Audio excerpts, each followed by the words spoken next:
지난 한 주간 많이 더우셨죠? 코로나가 요즘 또 확산이 돼서 그런지 또 힘들어하시는 분들도 많았는데 또 건강 가운데 다시 뵈서 너무 감사하고요. 또 오랜만에 뵙는 분들이 있어서 너무나 고맙고 감사합니다. 오늘도 하나님께서 여러분에게 예비하신 은혜의 말씀을 통해 여러분의 영육이 살찌고 힘을 얻는 그런 시간이 될 수 있기를 주님의 이름으로 축원을 드립니다. 오늘 우리가 이제 골로새서를 보게 됩니다. 골로새 교회가 있는 골로새라는 지역은요, 소아시아에 있고 동서를 이렇게 연결하는 교통의 요지였습니다. 헬라 제국 때에 여기 한 2,000명 정도가 유대인들이 이주해서 자리 잡고 살았던 그런 도시이기도 합니다. 한때 크게 번영했던 때가 있었고 신약 시대에 들어와서는 쇠퇴한 도시였습니다. 골로새 교회는 사도 바울이 3차 전도여행 때 제자로 삼았던 에바브라가 목회했던 교회고, 바울은 직접 방문한 적은 없었고요. 편지로만 주고받았던 그런 교회였습니다.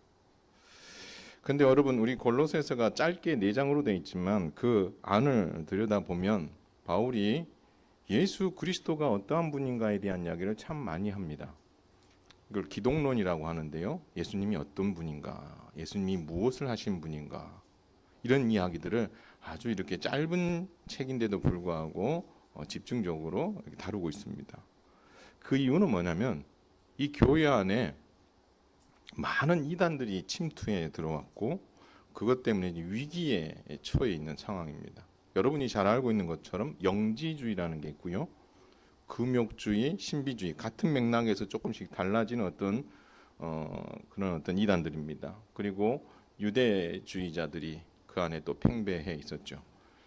이 이야기는 다음 시간에 좀 더 다루기로 하고, 자, 이런 어떤 맥락 속에, 배경 속에 골로새 교회가 현재 존재하고 있었고, 지금 옥중에 있는 바울이 이 교회를 향해서 편지를 쓰고 있는 것입니다. 근데 바울은요, 오늘 1장에 보면 이 골로새 교회에게 편지를 쓰면서 아주 깊은 기도를 그 안에 담고 이 편지를 쓰고 있어요. 여러분, 빌립보서 하면 뭐가 딱 떠오르죠? 단어가? 기쁨이라는 단어가 떠오르죠. 근데 오늘 바울의 이렇게 골로새서의 앞부분을 보면 감사라는 말이 이렇게 나옵니다. 그래서 이 단순한 기도가 아닌 감사가 풍성하게 담긴 기도로 이 골로새 교회를 돕고 있다라는 것입니다. 자, 이 기도는요, 믿음을 지키기 힘든 상황에서도 믿음의 중심을 잘 붙잡은 일에 대해서 바울이 감사한 마음으로 기도한 내용이고, 그 기도 안에 들여다보면 하나님에 대한 이야기, 예수 그리스도에 대한 믿음에 대한 이야기가 담겨져 있습니다. 그래서 오늘은 한 가지만 좀 살펴보겠습니다. 성도는 고난 중에 오직 비밀이요 능력이 되신 예수님만을 의지함으로 이겨나가야 된다라는 그런 메시지를 한번 전하도록 하겠습니다. 바울은 골로새 교회에 간접적인 영향을 끼쳤지만 주의 몸된 교회라는 이유만으로 늘 그랬던 것처럼 이 교회를 정말 사랑했습니다. 여러분, 골로새 교회를 바울이 사랑했다라는 그 증거가 뭐냐라고 했을 때에 그 사랑의 표현을 감사라는 단어로 표현하고 있습니다. 오늘 3절에 보면은요, 우리가 너희를 위하여 기도할 때마다 하나님께 감사하노라라고 이야기합니다. 그리고 9절에도 보면은요, 이로써 우리도 듣던 날부터 너희를 위하여 기도하기를 그치지 아니하고 구하노니 아버지께 감사하게 하시기를 원하노라. 그러니까 너희를 위해서 끊임없이 기도했다는 거예요. 그리고 그 기도할 때마다 내 입술에서 감사의 기도가 늘 흘러나왔다. 그렇게 이야기하고 있습니다. 그의 제자였던 에바브라가 개척하고 목회하는 교회라는 이유만으로 아주 특별한 어떤 애정을 과시한 것처럼 보입니다. 그런데 바울이 이렇게 감사의 기도를 하나님 앞에 드릴 수 있었던 데는 그만한 이유가 몇 가지가 있습니다. 자, 처음 골로새 교회 성도들이 복음을 들었어요. 그리고 그들에게 그 복음은 기쁨의 소식이었기 때문에 땅에 소망을 두지 않고 하늘에 소망을 두고 살았어요. 그래서 하늘에 쌓아둔 소망을 그들이 붙잡고 삶으로 말미암아 고린도 교회가 지금 처해 있는 이 어려움들을 잘 이겨나가고 있었어요. 만약 그들이 땅에 소망을 두고 교회가 지금 이단 세력들로 인해서 막 시끄러운 여기에 막 매여 있었으면 이들도 많이 힘들었을 건데 그들은 소망을 하늘에 딱 두고 그것을 붙잡고 살아가는 그런 모습들을 보여주었게. 그래서 그것을 보면서 바울이 너무 감사한 거죠. 그래서 하나님 앞에 감사로 기도하고 있는 겁니다. 그것만이 아닙니다. 이단 세력들과 지금 격돌을 하고 있기 때문에 예수님을 믿는 이 믿음이라는 것을 잘 지켰다는 소문이 바울의 귀에 들렸고요. 그리고 이 고난이라는 것이, 이 어려움이라는 걸 찾아오게 되면 사람들은 위축되고 자기중심적으로 갈 수밖에 없는데 오히려 이 골로새 교회는 어떻게 했어요? 고난 중에 성도 사이에 서로 사랑을 실천하면서 정말 이 고난을 너끈히 이길 수 있는 그런 어떤 모습들을 보여준 거죠. 그래서 이 고난 앞에 놓여 있는 교회가 공동체성을 살려서 함께 손잡고 덕을 세우고 사랑으로 섬기면서 이 고난을 잘 이겨나갔던 소식이 바울의 귀에 들린 거예요. 그래서 바울이 너무 감사했어요. 그래서 이 감사의 기도를 드립니다. 그리고 나서 결국 그 이야기는 이 영지주의나 천사숭배나 금욕주의, 신비주의와 같은 이 침략 공동체의 교회 공동체의 침투에 들어온 이단 세력들이 이 교회를 공격함에 있어서 함께 이겨나갈 수 있는 큰 힘이 될 수 있었던 것 같습니다.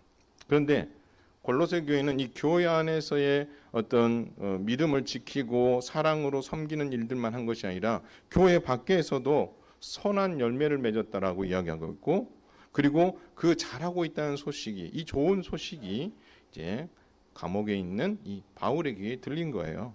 그래서 너무 감사한 거죠. 정말 힘겹게 그 영적인 싸움을 싸우는데, 그리고 세상 밖에서도 그리스도인답게 선한 열매를 맺고 있다라는 소식을 들으니 교회 안에서는 안에서 나름대로 힘든데도 믿음과 사랑을 잘 지키고 섬기는 그 모습이 너무 귀했고, 교회 밖에서는 그리스도인답게 살아가는 그 선한 열매를 맺는 그 소식을 들으니 바울이 너무 기뻤던 거죠. 그래서 하나님 앞에 감사의 마음을 담아서 기도하고 있다라는 것을 두 번이나 사용하면서 이 교회를 격려해 주고 있다라는 것입니다. 그런데요, 사실 바울이 골로새 교회가 이런 이단의 공격으로부터 겪는 이 위기를 잘 이길 수 있었던 진짜 이유는 따로 있다라고 이야기합니다. 그 진짜 이유가 뭐겠습니까? 앞서 이야기가 다 나왔어요. 바로 한번 따라서 하겠습니다. 예수 그리스도. 예, 맞습니다. 골로새 교회가 이단의 이 공격으로부터, 이 위기로부터 잘 이겨나갈 수 있었던 것은 바로 예수 그리스도에 대한 믿음이 굳건했기 때문이다라고 바울은 이야기합니다. 골로새 교회가 승리할 수 있는 비결은 하나님을 아는 지식과 믿음으로 충만해지는 거예요. 얄팍한 지식 말고요. 하나님이 어떠한, 그리스도가 어떠한 분인가에 대한 충분한 지식이, 그리고 그들의 믿음으로 자리 잡고, 그렇게 되면 그런 어떤 이단의 공격과 개인적인 어떤 고난 앞에서 넉넉히 이길 수 있는 거죠. 그래서 바울이 오늘 이 골로새 교회가 잘 하고 있는 것을 칭찬하며 감사의 기도를 하면서 하고 싶었던 이야기가, 이 교회가 바로 예수 그리스도를 아는 지식과 믿음으로 충만하기 때문에 정말 이 어려움들을 잘 이기고 있다, 그렇게 말하고 있는 거죠. 여러분, 오늘을 사는 우리도 마찬가지입니다. 우리 개인적으로도 그렇고 교회 안팎으로 다양한 고난이 있을 수 있습니다. 물론 물질적인 것, 경제적인 어려움도 있을 수 있지만 교회를 골로새 교회를 이단 세력들이 공격했듯이 세상도 교회를 지금 공격하는 형태들이 상당히 많습니다. 거짓 교훈과 이단의 공격이 지금도 맹렬하게, 그리고 때로는 보이지 않게 은밀히 교회를 공격하고 있는 것도 있습니다. 또 세상의 정부나 이 나라는 성경과 하나님의 교훈과 반대되는 어떤 정책을 펴는 이 일들로 인해서 교회는 또 공격을 받고 있고 어려움에 처해 있는 것이 사실인 거죠. 그렇다면 우리는 이 상황에서 어떻게 이것을 이겨나갈 수 있겠는가? 우리는 무엇을 도구 삼아서 이겨야 하는가? 머리에 띠띠고 밖에 나가서 으쌰으쌰 할 수도 있습니다. 그런 분들은 그런 소신을 가지고 하는 거니까 뭐라고 할 수는 없겠죠. 그러나 우리가 믿음을 지키고 좋은 열매를 맺고 인내로서 믿음의 경주를 잘해서 신앙을 지킬 수 있는 비결, 그런 공격 앞에서 우리가 넘어지지 않고 흔들리지 않고 거기서 굳건하게 그것을 방어해내고 이겨나갈 수 있는 비결은 한번 따라서 하겠습니다. 오직 예수 그리스도뿐이다. 믿으시기 바랍니다. 그러니까 그런 외부의 어떤 그런 신앙적인 영적인 그런 도전들 앞에서 우리는 세상 사람들이 그 문제를 문제에 대해서 상황이 이렇고 우리가 이것을 어떻게 대처해 나가야 되겠다라는 어떤 세상적인 방법으로도 풀어갈 수도 있기는 하지만 근본적으로는 우리가 그런 도전 앞에서 우리가 믿는 바 진리가 참이라고 우리가 믿고 있다면 그런 잘못된 것들에 대해서 우리가 방어하는 것뿐만 아니라 우리의 방어는 조금 어떻게 보면은 이렇게 수동적일 수 있는데 우리의 내면을 더 단단하게 해야 되는 거죠. 우리의 믿는 바 도리인 예수 그리스도가 어떠한 분인가를 더 견고하고 더 굳건하게 믿는 일, 그리고 그것을 어떻게 지식으로 채우고 믿음으로 채우는 일을 더 하는 것이 이런 공격으로부터 이길 수 있는 길이다라고 바울은 말하고 있는 거죠. 중요한 것은 이것은 내가 지식으로 알고 머릿속으로 알고 가슴으로 믿는다고 되어지는 것이 아니라 이것이 또한 가능하게 된 가장 큰 이유는 하나님께서 우리에게 위대한 선물을 주셨기 때문에 우리가 이러한 공격 앞에서 그리스도를 붙잡고 갈 수 있다라는 것입니다. 그러면 하나님께서 우리에게 주신 위대한 선물이 무엇이겠습니까? 오늘 본문에 보니까 이렇게 되어 있습니다. 하나님께서는요, 우리가 예수님을 믿기 전에 우리가 어떤 형편에 놓여 있는지를 이야기해 놉니다. 어떤 형편에 놓여 있다고 그래요? 흑암의 권세 아래 잡혀 있었다. 사망의 권세 아래 잡혀 있었다. 그런데 우리를 그 사망의 권세와 그리고 흑암의 권세에서 건져내서 우리를 그의 사랑의 아들의 나라로, 그리스도의 나라로, 그리고 하나님 나라 백성으로 삼아 주셨다라고 말하고 있는 거죠. 그러니까 우리가 하나님에 대해서 그리스도에 대해서 충만히 채워야 되겠다는 그런 마음이 드는 것은 우리가 원래 믿음이 좋고 신앙이 좋아서가 아니라 하나님께서 흑암의 백성으로 잡혀 있었던 우리를 하나님 나라 백성 삼으시라고 건져주시는 은혜가 선행되었기 때문에 우리가 그리스도를 아는 지식으로 더 충만해져야 되는 사실에 동의할 수 있게 되었다라는 것입니다. 그러면 이렇게 흑암의 권세, 사망의 권세에서 그의 아들의 나라로 어떻게요? 우리가 신분이 변화되어지는 결정적인 사건이 뭐냐? 그리고 우리가 그 고난 앞에서 그리스도를 끝까지 붙잡아야 되겠다는 그 믿음이 우리에게 생기게 되는 그 결정적인 사건이 뭐냐라고 했을 때에 바울은 말합니다. 하나님께서 하나님의 아들이신 독생자 예수 그리스도를 십자가에 내어주시는 그 놀라운 어떤 내어주심의 은혜, 그것으로 인하여 예수님의 십자가로 값을 지불하고 속량하시고 그것으로 인해서 죄 사함의 은혜를 얻었기 때문에 우리가 그리스도에 대한 지식을 알고자 하는 마음들이 우리 안에 생기고 그런 고난 앞에서 우리가 어떻게 이기는 것이 우리가 그리스도인답게 이기는 길인가를 알 수 있는 문이 열린 것, 그것이 바로 예수님의 십자가라는 것을 오늘 바울은 우리에게 말하고 있다라는 것입니다. 결국 우리가 신분이 사망의 권세 아래에 있다가 하나님의 자녀가 되어진 이내 신분의 어떤 변화의 중심에 바로 예수 그리스도가 계셨고 바로 그 예수 그리스도가 하나님께서 우리를 넉넉히 이길 수 있도록 우리에게 선물하신 위대한 선물이다라고 바울은 말하고 있다라는 것입니다. 그래서 바울은 예수님만이 골로새 교회가 처한 이단의 공격과 우리가 처한 영적인 어떤 박해와 많은 고난을 넉넉히 이길 수 있는 힘이 된다라고 말하고 있습니다. 이것을 믿으시기를 주님의 이름으로 축원을 드립니다. 그러면서 여러분, 이 넉넉히 이길 수 있는데요. 그러면서 이것을 세 가지로 설명을 해줍니다. 첫 번째는요, 바울은 예수님만이 소유하신 특징과 그 능력이 우리에게 힘이 되기 때문에 우리는 예수님을 붙잡아야 된다라고 이야기합니다.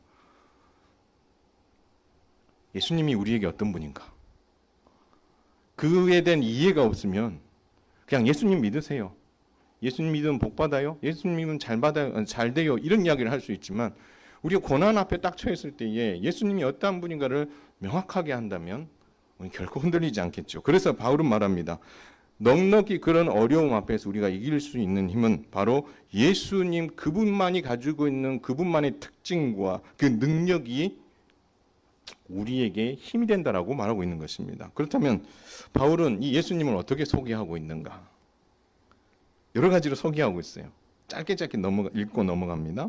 예수님께서는 보이지 아니하는 하나님의 형상이다. 다른 말로 말하면 예수님은 누구시라는 거예요? 하나님이시라는 거예요. 모든 피조물보다 먼저 나신 분이고 만물을 창조하신 분이시다. 그러면 예수님은 어떤 분이시라는 겁니까? 창조주라는 거예요. 창조주. 그리고 만물보다 먼저 계시고 만물이 그 안에 함께 섰다. 그리고 그는 근본이시다. 이 말은 이분은 예수님은 하나님이실 뿐만 아니라 그리고 창조주이실 뿐만 아니라 그 모든 것을 어떻게 하시는 분이요? 통치하시는 분이시다. 그렇게 말하고 있는 것입니다. 근데 그 통치가 온 우주 만물을 통치하는 것 통치하시기도 하시지만 또 몸인 교회에 뭐가 되신다고요? 머리가 되신다. 그래서 온 우주 만물을 다스리시기도 하시지만 교회의 머리가 되어서 교회를 보호하시고 성도를 보호하신 일을 하신다라고 말씀하고 있는 거예요. 그렇다면 여러분 골로새 교회가 처해 있는 그 이단의 공격 앞에서 그들이 의지할 분은 누구일까요? 그들은 몸이에요. 그들의 머리는 누구예요? 예수 그리스도예요. 그분은 하나님이세요. 그분은 창조주세요. 그분은 지금 온 우주 만물과 교회를 다스리시는 분이시요. 그렇다면 교회가 성도가 이 고난 앞에서 누구를 의지해야 되냐라고 했을 때는 답이 딱 나온 거죠. 누굽니까? 예수 그리스도임을 믿으시기를 주님의 이름으로 축원을 드립니다. 그래서 천하 만물이 만물 중에 으뜸이 되시는 분이시다라고 이야기하는 거죠. 그래서 결국 여러분 예수님은 어떤 분이냐? 하나님이시고 창조주시고 통치자이시고 교회의 머리가 되신다. 그렇다면 골로새 교회뿐만 아니라 이 땅에 존재하는 교회가 끝까지 의지하고 붙잡아야 될 분은 누구밖에 없는 겁니까? 예수 그리스도밖에 없는 겁니다. 요즘 젊은이들이 그런 말을 할 수 있어요. 목사님은 늘 예수님 이야기 하는데요. 우리의 일상에서 그 예수님이 밥 먹여줍니까? 예수님이 어떤 보이지도 않고 그분이 과연 내 인생에 뭘 할 수 있을 것 같습니까? 라고 이야기하는 사람들도 있을 수 있습니다. 충분히 이해합니다. 그러나 기억하십시오. 여러분이 이 자리에 있게 된 것도 그리스도의 은혜고 여러분이 하나님 나라 백성이 된 것도 그분의 은혜고 그리고 단순히 이 교회 공동체 안에 우리를 모아두신 것만이 아니라 교회의 머리가 되시고 여러분의 머리가 되시고 여러분과 한 몸이 되어서 여러분이 이 땅 가운데에서 땅을 밟고 살지만 하늘을 벗삼으며 하늘 시민권자로 살아갈 수 있도록 도우시는 분이 누구시라고요? 그리스도라는 그분이 교회를 성도를 이 땅에 두시되 너희들 알아서 해라라고 내버려 두고 방치하시는 분이 아니라 교회의 머리로서 그 책임을 다하고 그 교회를 보호하고 그 성도를 책임지는 일을 누가 하신다는 거예요? 예수 그리스도 그분이 하신다는 거죠. 그렇다면 이 골로새 교회도 그렇고 이 땅에 지금 존재하는 교회가 끝까지 붙잡아야 될 분은 누구밖에 없는 겁니까? 예수 그리스도 그분밖에 없는 거죠. 그분의 특성, 그분이 가지고 있는 속성, 하나님이라는 속성, 창조주라는 속성, 통치자라는 속성, 교회의 머리라는 그 속성만으로도 우리는 그분을 끝까지 의지함으로 말미암아 넉넉히 이런 공격을 이겨나갈 수 있다라는 것입니다. 두 번째는요. 예수님만이 넉넉히 이길 힘이 되는 이유는 그 예수님의 십자가가 우리와 하나님을 따라서 하겠습니다. 화목하게 하셨다. 믿으시기 바랍니다. 우리와 하나님 사이를 어떻게요? 화목하게 만들어 주셨다라고 말씀합니다. 처음 하나님께서 태초에 천지를 창조하셨을 때는 아담과 하와가 하나님과 뭐하도록 존재했어요? 교제하도록 존재하게 됐어요. 그러나 그들에게 죄가 들어온 이후로는 하나님과 모든 인류 사이에 이 죄가 그 관계를 어떻게 해요? 단절시킨 거죠. 단절. 그 단절시킴으로 말미암아 결국 우리가 하나님과 분리되었고 하나님과 절대 함께할 수 없는 그런 인생이 될 수밖에 없었다. 그런데 이것이 아담 이야기를 하니까 상당히 멀게 느껴지는데 우리에게로 다시 돌아오면 예수님을 믿기 전에 우리의 모습이 죄로 말미암아 하나님과 우리 사이가 단절되어 있었다라는 거예요. 우리의 악한 행실로 말미암아 멀리 떠나서 하나님으로부터 멀리 떠나서 우리가 하나님과 원수된 신분으로 살았다라고 말씀합니다. 그러니 하나님과 원수된 신분인데 우리가 하나님을 향하여서 아버지라고 부를 수 있어요? 없어요? 부를 수 없는 거죠.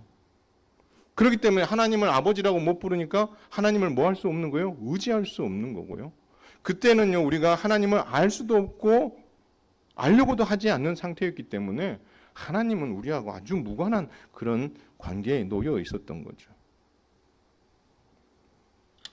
그런데 아버지 하나님께서 모든 충만으로 예수 안에 우리가 거하고 머물기를 바라셨기에 하나님께서 특단의 조치를 내리십니다. 그게 뭐죠? 바로 아들 예수 그리스도를 십자가에 내어주시는 일이에요. 그것도 이 계획이 갑자기 하나님께서 머리에서 번쩍하고 뭔가 아이디어가 떠와서 이렇게 하면 좀 멋지겠는데 이렇게 해서 계획한 것이 아니라 이미 창세기 3장에서부터 그 계획은 있었고 성경은 창세 전부터 이 구원의 계획이 이미 계획되어서 정말 구원 역사가 면밀히 흐른 자 때가 되면 그리스도가 이 땅에 오셔서 십자가에 우리 하나님께서 그 아들을 내어주시는 이 일로 말미암아 결국 우리가 하나님과 화평을 이루었다. 오늘 본문은 뭐라고 하냐면 그 아들 예수의 피, 십자가의 피가 우리와 하나님 사이를 어떻게 했다고요? 화평하게 했다라고 말씀하고 있습니다. 그런데 중요한 게 하나 있어요. 하나님과 우리 사이의 관계만 화평을 이룬 게 아니에요. 여러분 창세기 3장으로 돌아가면요. 창세기 3장에서 아담이 범죄함으로 말미암아 인간과 하나님 사이만 단절된 게 아니죠. 또 뭐가 단절됐죠? 사람과 피조물 사이의 관계도 단절이 됩니다. 그러면 피조물과 다른 피조물과의 관계도 단절되고 그 관계는 결국 하나님과의 관계에서도 단절을 이룰 수밖에 없었던 거죠. 그래서 오늘 본문에 뭐라고 하냐면 하늘과 땅에 있는 모든 만물까지도 예수님으로 말미암아 하나님과 화목되게 하셨고 하나님은 이것을 기뻐하셨다라고 말씀하고 있는 것입니다. 그래서 우리와 하나님 사이가 이제는 이 원수 관계에 있던 것을 이제는 다 청산하고 누구 때문에? 예수님의 십자가 때문에. 그리고 하나님께서 예수님의 십자가에 내어주시는 그 내어주심의 은혜 때문에 그 원수 관계를 청산하고 이제 하나님과 뭐 하게 된 거예요? 화목하게 된 거예요. 화평을 이루게 된 거예요. 그러면 이제는 하나님을 뭐라고 부를 수 있게 된 거예요? 뭐라고 부를 수 있게 됐다고요? 아버지라고 부를 수 있게 되었다. 그래서 그 아버지라고 부르게 된 그 하나님을 의지하면서 거룩하고 흠이 없는 자로 이제 하나님 앞에 설 수 있게 되었다라고 말씀하고 있는 것입니다. 그래서 여러분 예수님의 십자가가 우리와 하나님을 화목했다 이 말은 팩트이지만 그것의 효과는 뭐냐면 우리가 하나님을 뭐라고 부른다는 거예요? 아버지라고 부르게 되는 거고 그래서 우리가 정말 처하고 있는 골로새 교회가 처해 있는 그 상황들 우리가 개인이 처하는 상황들 우리 교회가 처해 있는 그 어려움의 그 상황들 가운데에서 우리가 넉넉히 예수 그리스도만으로 이기고 극복할 수 있는 이유는 그 예수 그리스도로 말미암아 하나님과 우리 사이가 어떻게 해요? 화목하게 되었고 그 하나님을 우리가 아버지라고 부르기 때문에 이제 아버지를 하나님으로 부르며 하나님을 아버지라고 부르며 우리가 뭐 할 수 있는 거예요? 기도할 수 있는 거예요. 그리고 그분을 뭐 할 수 있는 거예요? 끝까지 붙잡을 수 있는 거예요. 이 땅에 있는 아버지들 중에 그렇지 않은 사람들도 있지만 보통은 아버지 하면은 자녀들에게 뭐 해주고 싶은 거예요? 힘들고 어려운 모습을 지켜보며 방치해 두는 것이 아니라 보통은 그 자녀들이 힘들 때 부모라면 아버지라면 보통은 어떻게 하죠? 정상적인 가정에서는 그 아이가 잘 설 수 있도록 뭐 해주는 거예요? 도와주잖아요. 물질로도 때로는 도와줄 수도 있고 좋은 조언으로 도와줄 수도 있고 기도로 도와줄 수 있는 거잖아요. 그래서 자녀 교육에 있어서 가장 중요한 것은 부모와 자녀 사이의 친밀도라고 생각해요. 그 친밀도가 30이냐, 친밀도가 50이냐, 70이냐는 두 관계가 어떻게 해요? 끈끈함을 말해주는 지표가 될 수 있지 않겠습니까? 마찬가지. 하물며 인생들에게 있어서 부모 자식 간의 관계도 그렇다면 하나님을 아버지라고 부르는 우리와 하나님 사이의 관계가 화목을 이루었다고 했을 때는 그 완전하신 그 하나님이 교회와 성도를 뭐 하시는 거예요? 끝까지 보호하시고 넉넉히 그 고난 앞에서 이길 수 있도록 뭐 하시는 겁니까? 도우시는 분이시라는 사실을 우리가 안다면 그것이 가능하게 하신 예수 그리스도, 그분은 우리가 고난을 넉넉히 이길 수 있는 유일한 힘이 된다는 사실을 여러분 믿으시기를 주님의 이름으로 축원을 드립니다. 마지막으로는요, 이 사실을 잘 알고 있었던 바울, 그러니까 예수님만이 답이라는 거죠. 그 고난 앞에서 우리가 그 고난을 극복할 수 있는 것이 예수님만이 답이라는 것을 알고 있었던 바울은 골로새 교회가 이단의 공격과 영적 박해와 많은 고난으로 인해서 넉넉히 이길 수 있도록 그는 또 하나의 수고를 하겠다라고 결단을 합니다. 그 수고가 뭐냐면 예수 그리스도에 대한 이 복음을 골로새 교회에 다시 전하는 일에 내가 헌신하겠다라고 말씀하고 있습니다. 그렇기 때문에 여러분 오늘 23절에 한번 보시면 바울은 자신을 뭐라고 소개했냐면 복음의 일꾼이라고 표현해놨어요. 그리고 여러분 25절에 보면은 교회의 일꾼이라고 이야기했습니다. 따라서 그가 지금까지 해온 일도 그렇고 지금 하고 있는 일도 그렇고 앞으로 할 일도 바울은 한 가지밖에 관심이 없어요. 그게 뭐죠? 복음이 전파되는 것. 예수 그리스도가 전파되는 것. 예수 그리스도가 정확하게 성도들에게 교회에게 알려지고 그들이 그 예수 그리스도를 믿을 수 있도록 돕는 일. 그 일에는 바울이 물불을 가리지 않고 여기까지 달려왔을 뿐만 아니라 뭐 이걸 하면 나에게 어떤 영향이 있고 어떤 유익이 있을 것이다 이런 거 막 이렇게 주판을 튕겨보면서 머리 굴려가면서 그렇게 한 것이 아니라 앞뒤 재지 않고 오직 교회와 하나님의 나라와 그리스도를 위한다면 그는 뒤도 돌아보지 않고 그 일에 매달렸지 않습니까? 근데 공교롭게도 오늘 골로새 교회를 향해서도 바울이 이 헌신을 하는 거예요. 내가 그리스도와 복음을 이 교회를 위해 전하는 일에 내가 다시 한번 헌신하겠다. 그래서 교회와 성도들이 믿음에 거하고 터가 되시는 예수 그리스도 위에 굳게 서고 복음의 소망에서 절대 흔들리지 않도록 그들을 견고하게 세우는 일에 내가 헌신하겠다. 그리고 바울은 말합니다. 그 일은 쉬운 일이 결코 아니고 고난과 수고가 뒤따른다 라고 바울은 말하고 있습니다. 그럼에도 불구하고 그는 주저함 없이 24절에 이렇게 이야기합니다. 나는 이제 너희를 위하여 받는 괴로움을 기뻐하고 그리스도의 남은 고난을 그의 몸된 교회를 위하여 내 육체에 채우노라. 너희를 위하여 받는 괴로움을 뭐 한다고요? 기뻐한다고. 괴로움을, 고난을 기뻐할 사람이 어디 있습니까? 근데 바울은 말합니다. 이 골로새 교회가 예수 그리스도에 대한 믿음으로 더 단단해져서 이 고난을 어떻게 넉넉히 이길 수만 있다면 그렇게 하는 일들에 내가 많은 물질과 시간과 건강이 해롭게 되어지는 그런 어려움이 찾아오는 고통이 있다 할지라도 내가 기뻐함으로 그리스도의 남은 고난에 그의 몸된 교회가 굳건하게 서는 일에 내가 다시 한번 내 육체에 그 고난을 채우겠다. 이 말은 다시 한번 내가 그 길이 힘들지만 내가 교회를 살리고 성도를 살리는 그 일에 내가 다시 한번 어떻게 해요? 헌신하겠다. 그렇게 다짐하고 있다라는 거죠. 그래서 25절은 말합니다. 내가 교회의 일꾼 된 것은 하나님이 너희를 위하여 내게 주신 직분을 따라 하나님의 말씀을 이루려 함이라. 복음을, 그리스도를 세우는 일, 교회를 세우는 일을 이루기 위해서 내가 일을 하겠다라는 겁니다. 그러면서 여러분 26절, 27절에 보면 좀 독특한 말이 있어요. 비밀이라는 말이 나옵니다. 26절 한번 읽겠습니다. 시작. 이 비밀은 만세와 만대로부터 감추어졌던 것인데 이제는 그의 성도들에게 나타났고. 그리고 여러분 27절 저 끝에 보면 이 비밀이 뭔가에 대해서 나옵니다. 이 비밀은 뭐라고 그랬어요? 너희 안에 계신 그리스도다. 그리고 그는 영광의 소망이 되는 분이다. 그렇게 이야기하고 있습니다. 여러분 예수 그리스도라고 오늘 지칭한 이 비밀이라는 건, 이 비밀이 가지는 특징이 뭐가 있습니까? 비밀은 나도 알고 여기 있는 우리 교회 성도들이 다 알고 있으면 그게 비밀입니까? 아닙니까? 비밀이 아니에요.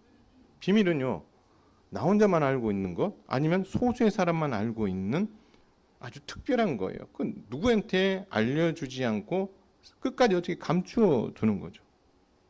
그러나 여러분 이 비밀의 특징이 또 한 가지가 있어요. 영원히 비밀로 남지 않는다는 거예요. 이 비밀은 언젠가 어떻게 공개된다는 거예요. 미국도 그렇고 한국도 그렇고 1급 비밀이라는 것이 영원하지 않아요. 어느 정도 시간이 지나고 나서 이것이 1급 비밀로서의 효력이 없다면 미국 같은 경우도 어떻게 하죠? 그거를 그냥 공개해버리잖아요. 그렇죠? 근데 여러분 보세요. 이 비밀이라는 것은 구약시대의 선지자를 통하여서 그리스도에 대한 비밀이 처음에는 아주 어떻게요? 여러 껍질로 이렇게 단단하게 감추어져 있기 때문에 그리스도에 대한 비밀이 저 안쪽에 있어서 그리스도가 누군지, 우리의 구원자이신 예수님이 누군지를 잘 알 수가 없었어요. 근데 구약 성경이 신약 성경인 그리스도가 오시는 그 시간대로 어떻게 점점 다가오면 다가올수록 이 감추어졌던 이 비밀의 이 양파 껍질처럼 그 껍질이 어떻게요? 하나씩 벗겨지는 거예요. 그러면서 어떻게요? 이사야서를 거치면서 그리스도가 하시는 일이 좀 더 명쾌해졌고, 그리고 이제 마침내 그리스도께서 이 땅에 오심으로 말미암아 복음이 시작되었다는 선언과 함께 어떻게 이제 복음인 그리스도가 세상 가운데 그 비밀로 감추어졌던 게 세상에 확 공개가 되지 않았습니까? 그 얘기를 지금 하고 있는 거예요. 그래서 이것이 공개되어져서 이제는 누구에게까지 온 거예요? 골로새 교회 이방인들에게까지 그것이 쫙 알려져서 예수 그리스도를 믿음으로 말미암아 구원받는 그런 놀라운 일들이 일어나게 되었다라는 것입니다. 근데 바울은 이 일을 다시 하겠다는 거예요. 여러분 바울은 구약에 대해서 아주 박학다식했습니다. 그렇죠? 그렇기 때문에 여러분 바울이 쓴 그 서신서를 보면 구약에 대한 이해가 없으면 그 서신서를 이해를 할 수가 없을 만큼 아주 그 구약에 대한 이해도가 높은 사람입니다. 근데 그가 다시 어떻게 하겠다는 거예요? 이 교회를 세우기 위해서 그 수고를 하겠다라고 말합니다. 그래서 그 수고를 하는 이유가 뭐냐? 28절이 그 이야기를 합니다. 우리가 그를 전파하여 각 사람을 권하고 모든 지혜로 각 사람을 가르치면 각 사람을 그리스도 안에서 어떤 자로 세운다고요? 완전한 자로 세우려 한다. 그리스도를 다시 가르치는 이유가 뭐냐? 골로새 교회가 처해 있는 그런 어려움과 고난 앞에서 막 자꾸 흔들리는 이들도 있고 흔들리지 않고 견고하게 선 자도 있지만 그 흔들리고 있는 자들이 더 이상 흔들리지 않고 온전한 자로 완전한 자로 복음에 대한 확신을 가지고 굳건하게 설 수 있도록 만드는 그 일을 위해서 내가 다시 수고하겠다. 이를 위하여 나도 내 속에서 능력으로 역사하시는 이의 역사를 따라 힘을 다하여 수고하노라. 내가 의지를 가지고 하는 것도 있지만 내 안에 계신 누구요? 내 속에 능력으로 역사하시는 이인 하나님이 역사하셔서 내게 그 일을 하게 하셨고 헌신하게 하셨고 나는 그것을 고난 가운데도 기쁘게 감당할 것이다. 그렇게 말하고 있는 거죠. 결국 비밀이 되신 예수 그리스도, 그러나 그분이 오심으로 말미암아 온 천하에 다 드러나서 알게 된 이 그리스도를 권하고 가르치는 일에 바울이 다시 한번 헌신하겠다 했던 가장 큰 이유는 교회와 성도를 완전한 자로 세워 이단의 공격과 개인과 교회에 처해 있는 여러 고난을 능히 이길 수 있는 힘을, 심력을, 믿음의 힘을 어떻게 굳건하게 해주기 위해서 내가 이 수고를 하겠다라고 말씀하고 있는 것입니다. 사랑하는 성도 여러분, 성도는 고난 중에 오직 예수 그리스도만을 의지하고 그분만을 붙들어야 될 줄 믿으시길 바랍니다. 왜요? 내가 처한 그 개인적인 문제, 교회적인 문제, 이거를 누구를 찾아가서 그 문제를 해결하면 해결할 수 있을 것 같다라고 생각하는 그 생각 자체를 뭐 하라는 거예요? 버리라는 거예요. 어떻게 보면 미련한 방법처럼 보여요. 아니 그렇게 찾아가면 그 문제를 쉽게 해결할 수 있는데 왜 우리가 그리스도만을 바라보고 교회 머리 대신 그리스도께서 어떻게 이 문제를 해결하실지 그분만을 바라보면서 기다리고 인내하고 그런 나아가는 것. 그럼 그것이 믿음 없는 사람처럼 보이죠? 아닙니다. 그게 믿음인 거예요. 왜요? 그분에게 있는 그 비밀, 그분에게는 그 일을 할 수 있는 뭐가 있는 거예요? 능력이 있고 그것은 내가 의지할 법한 사람들보다 더 월등한 능력이 있으시기 때문에 우리가 생각했었던 작은 한 수, 두 수의 문제가 아닌 몇 수를 앞에 내다보시고 그 일들을 계획하시고 이끌어 가시는 그 예수 그리스도를 우리가 의지하고 바라본다면 우리는 넉넉히 그것을 이길 수 있다라는 사실을 우리는 믿어야 할 것입니다. 앞으로 우리 교회 아이들이 믿음 생활하기가 점점 힘들어지는 시기가 올 겁니다. 나라가 세우는 정책들마다 교회와 대치되는 그런 어떤 정책들이 많아요. 그냥 저도 그런 생각을 해봐요. 이제 앞으로는 우리 아이들의 그 믿음 교육 말고 세상의 교육을 어쩌면 공교육에 맡기지 못할 때가 오지 않겠나라는 생각을 하게 됩니다. 공교육이 우리 자녀들에게 정말 이상한 것을 가르치거든요. 예를 들어서 어린 아이들에게 너는 성을 선택할 수 있다라고 이야기합니다. 너 남자가 되고 싶어, 여자가 되고 싶어. 이렇게 선택을 주는 거. 그게 인권이고 그게 자유라고 이야기하는 거죠. 성경 어디에도 그렇게 가르치지 않는데 이걸 학교 교사들에게 가르쳐서 교사들이 아이들에게 지금 가르치는 지금 형국이 왔거든요. 그러면 여러분 이게 하나가 물꼬가 터지면 이제 뭐가 열리는 거예요? 예, 우후죽순으로 여러 가지 것들이 교회와 대립하는 문제들이 생기는 거예요. 제가 지금 이 이야기하는 게 10년 후, 20년 후가 되면 이 일을 하게 되면 벌금을 내야 되는 날이 올 수가 있어요. 동성애에 대해서 죄다라고 이야기함으로 말미암아 벌금을 내든지 감옥에 갈 날이 올 수도 있는 거예요. 성경이 분명히 죄라고 했던 그분들이 정부와 그리고 나라와 세상 사람들은 아니라고 이야기하면서 충돌이 생기고 법이란 것을 만들어서 교회를 공격해 올 수 있는 거죠. 그럴 때 우리는 뭘 해야 되느냐? 타협해야 되느냐? 장담할 수 없을 것 같아요. 어떤 분이 저한테 이런 말을 했어요. 제가 20대 때. 한국 교회에 신사참배가 이렇게 팽배하던 시기에 많은 목사님들이 이런 말을 했다고 합니다. 신사참배 반대해야 된다. 반대해야 된다. 근데 어떤 한 목사님이 그 반대해야 된다는 말을 하지 않고 입을 다물고 있는 거예요. 그럼 모든 사람들이 어떻게 했을까요? 아니 목사가 돼서 왜 그 잘못된 그런 어떤 요구에 대해서 침묵하고 있느냐. 그렇게 이야기를 했죠. 근데 어처구니없는 일이 벌어집니다. 실제 신사참배에 대해서 박해가 들어왔을 때에 신사참배에 참여했었던 사람들이 누가 참여했을까요? 침묵하셨던 분은 오히려 신사참배를 반대하는 자리에 섰고요. 그 신사참배 반대를 외쳤던 사람들이 다 어디요? 예, 신사참배에 동참하는 일이 있었다라고. 그 당시 제가 20대 때 60이 넘으셨던 그 목사님이 그때 있었던 일을 저에게 이야기해 주시면서 한 가지 이야기했습니다. 목사님, 그때 청년이었어요. 지만 형제, 장담하지 마세요. 예수 그리스도에 대한 믿음을 굳건하게 가지는 그 일들을 갈고 닦고 그 일들을 내가 위해서 목숨을 걸고 그 일을 위해서 내가 헌신해야 될 때가 오면 해야 되겠다라는 그런 어떤 마음의 각오와 하나님 앞에 그 믿음을 달라고 구하는 일은 하되 장담하지 마시라고. 장담하지 마라. 마찬가지예요.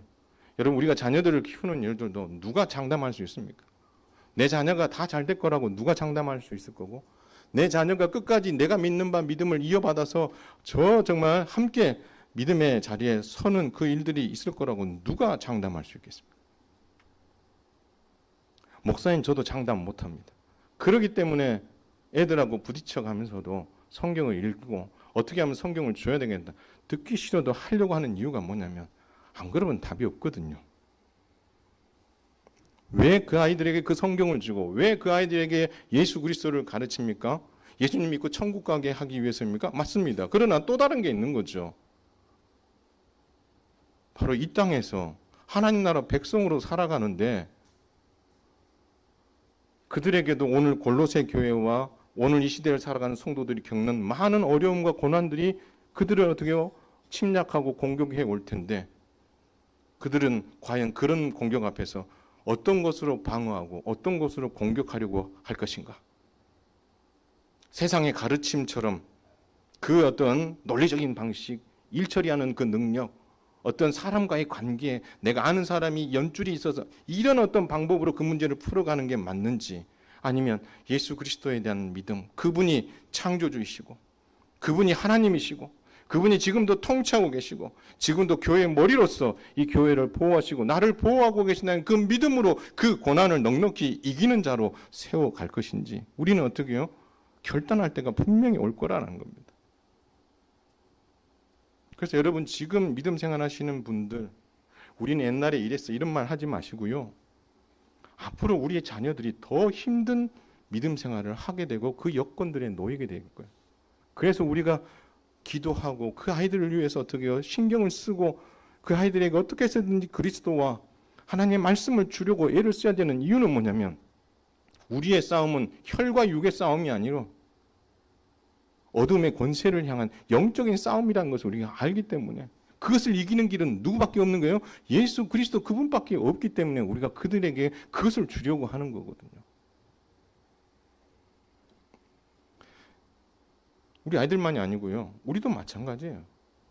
우리가 부모로서 우리가 가정 안에서 그 아이들을 신앙으로 키우고 부부 사이에 함께 믿음으로 건강한 가정을 세워가는 그 일들을 하다 보면 여러 가지 어려움이 있을 수 있어요.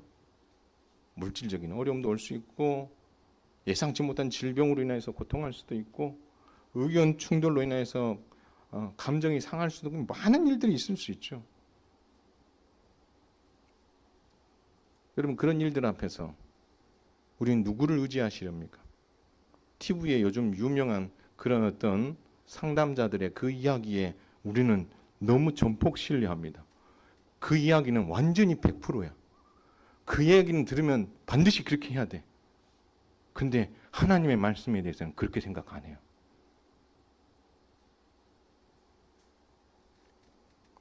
한번 우리 마음에 한번 질문을 던져봤으면 좋겠어요. 나는 누구를 더 신뢰하는가?